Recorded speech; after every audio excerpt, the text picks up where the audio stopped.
Today's video is for World Autism Awareness Day, but my hope is that today becomes about autism appreciation and acceptance because I think that most people are now aware of autism. I want to live in a world where people understand autistic people and where they can feel comfortable with us being our authentic selves without judging us. Since it's World Autism Awareness Day, I thought I'd take a look at the kind of autistic representation that we have in TV and movies. Because representation is important and because I think it's hard to find varied representation of autism.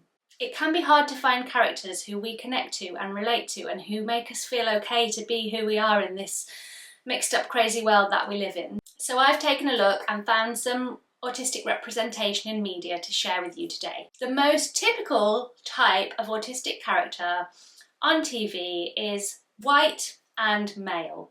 They also often fulfill the autism trope. They're super nerdy, academic, and perhaps with some kind of special skill or savant ability. They often don't care about being accepted socially.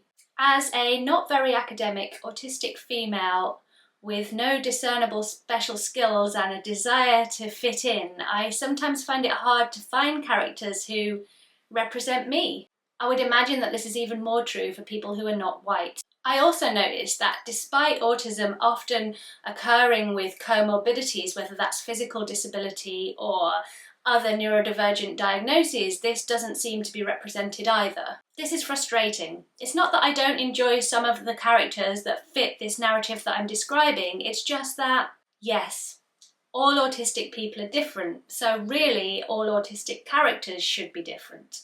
And I'd like to see that reflected in the movies and shows that I watch. Additionally, I'd like to see more variance in some of the characters we see to help dispel some of the autism stereotypes for allistic people. If they're only shown a certain type of autistic character, then that helps to compound those stereotypes and they'll move forward not understanding that all autistic people are different. So first, I'm going to share some of the characters that do fit the autistic, white, nerdy male trope, but that I did enjoy. Some of you might feel frustrated that I am going to share these types of characters, but I have enjoyed some of these characters and I'm going to do me video-wise and people are welcome to have their opinions. Then I'll finish with a few characters that I've found that aren't nerdy white men. Dr. Spencer Reid is a special agent from the show Criminal Minds. It's never explicitly stated that he is autistic, but his autism is mentioned several times throughout the show. Plus, I felt a real connection with him as a character, which doesn't often happen to me with allistic characters. He does fit the trope, he's super nerdy, and he has an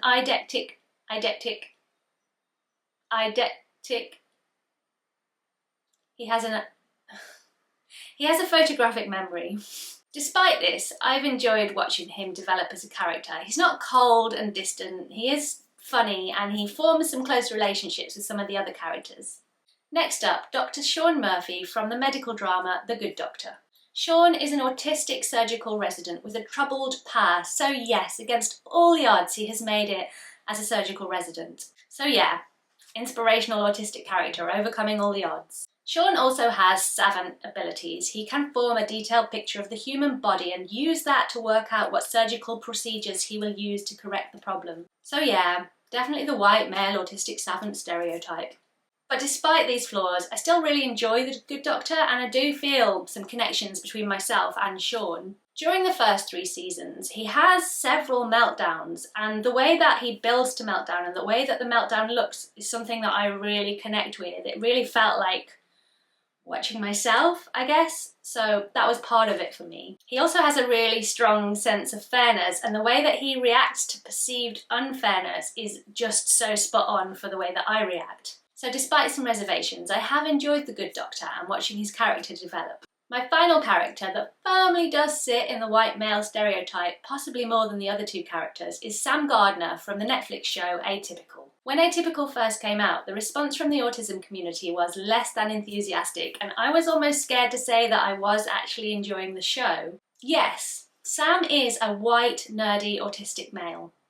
But even so, the way that he presented, some aspects of it did remind me of both of my autistic daughters. Some of the things that happened in the show also happened in my household, so despite the general reservations, I found something in there to connect to. Additionally, Sam's mom Elsa, although not officially declared autistic, clearly is autistic, and I felt like she really represented the demographic of us that didn't know that we were autistic and were diagnosed later in life, perhaps after we'd had our children. Many of those women still don't know that they're autistic, and I thought that was quite a good portrayal of that kind of situation.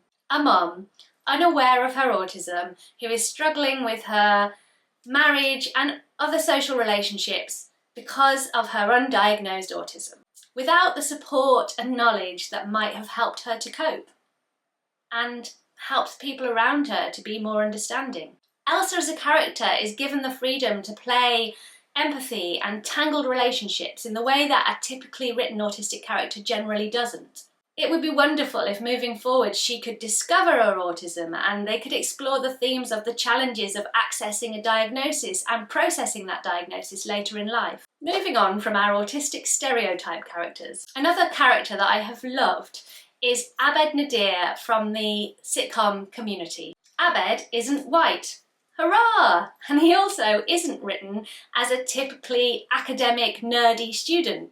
Double hurrah! There are lots of things that I love about his character, but perhaps my favourite is that he's actually really cool. The rest of the main characters of Community make assumptions about Abed, which he completely dispels really quickly and with style. For example, they decide that he would need their help to get a girlfriend and they decide to set him up, only to find that he's actually completely capable of arranging his own dates, has had a love life previously and absolutely doesn't need their help. And throughout the show, he has several girlfriends. At the start of Community, he appears strange and vulnerable, but we quickly realise that he's confident and capable of taking care of himself. Eventually, the entire group basically look up to him. Perhaps we get this cool, confident autistic character because show writer Dan Harmon actually found out after writing the show that he's autistic himself. What? You mean autistic people write good autistic characters? Shocker. Autistic characters as people with different personalities and interests who are capable of doing more than fulfilling stereotypes are just so much more satisfying. Like Jane from the film Jane Wants a Boyfriend. She's free-spirited and exciting and fun, but like me, she also struggles with self-esteem issues and meltdowns. Jane has an older sister who struggles to let Jane become an adult, wanting to control her life really closely, including discouraging Jane's blossoming relationship with Jack.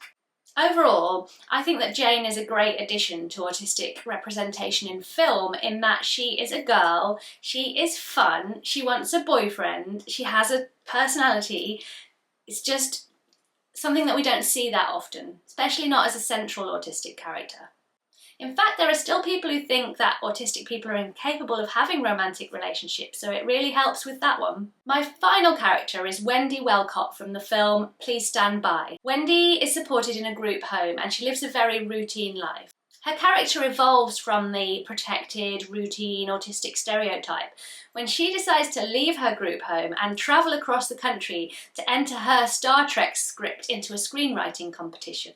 I love that this really challenges her, and so she has to develop coping strategies and learn to cope with the wider world to achieve the goal that she wants to achieve. So many autistic characters live within a very protected, unchallenging world, and that's just not the reality for so many of us. Seeing Wendy learn to cope, build relationships and come up with solutions to challenges reminded me of my own life, and I felt that I really connected with that. Still, we have a long way to go before we have a wide range of characters reflecting the variance within the autistic spectrum. Hopefully, as the understanding of what autism can look like and the wide variety of people that it affects grows, this will change, and we will all have that character that makes us feel validated and accepted. I hope that you enjoyed this video. If you did, please consider liking and subscribing and all that good stuff. Additionally, check the description box of this video to find the ways that you can support me financially as a creator and enable me to keep making the videos that I do for you guys. From joining my members club, details of which you can find by clicking the join button on my channel, to buying me a cuppa or getting your hands on some of my merch. Thanks for watching! Bye bye!